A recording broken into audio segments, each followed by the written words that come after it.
ဒီတောင်ကရွှေစံတော်ဘုရားဒီရွှေစံတော်ဘကူကဘုရားတွေနဲ့ပုံစံမဆင်ဒါပေမဲ့ကိုကဲမှတ်မှတွေ့ရတော့ရွှေတကုံဘုရားနဲ့ဆင်တယ်ဒါပေမဲ့တကယ်လက်တွေ့မှာဘကူကပုတ်ဘုရားဒီပြည်ရဘုရားနဲ့ပို့ပြီးတော့ဆင်တာပေါ့ဒါတောင်ကလည်းဘကူထဲမှာရှိတာဆိုတော့နော်ပြီးတော့ပြည်ရွှေစံတော်ပြည်ရွှေစံတော်မဟုတ်ပါဘူး sorry တောင်ငူရွှေစံတော်ပါတောင်ငူရွှေစံတော်မှာဒီမင်းတော်မှာတပတ်ပတ်ပြီးတော့သာသနိကအဆောင်နေကြည့်နေတာပေါ့နော်တော်တော်ကျေတယ်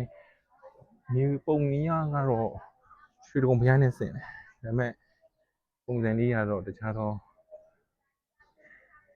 ဒီတို့ဘကိုးတို့ကဘုရားကြီးပုံစံတော့တွေ့ရတယ်ပေါ့နော်ကဲလက်ကြည့်ပြပါအောင်နော်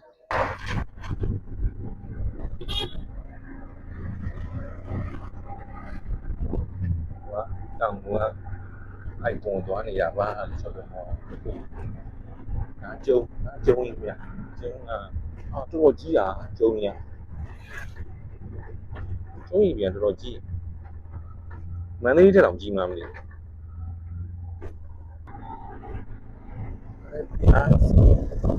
ဘောလုံးဘူးလေဘောလုံးစီ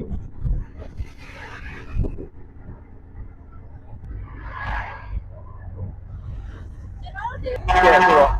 တောင်ရဲ့ icon တောင်ကိုရောက်နေရပါရန်ကုန်မှာဆိုရင် shopping mall တစ်ခုသာ plaza တစ်ခုသာလောက်တော့ရှိနေ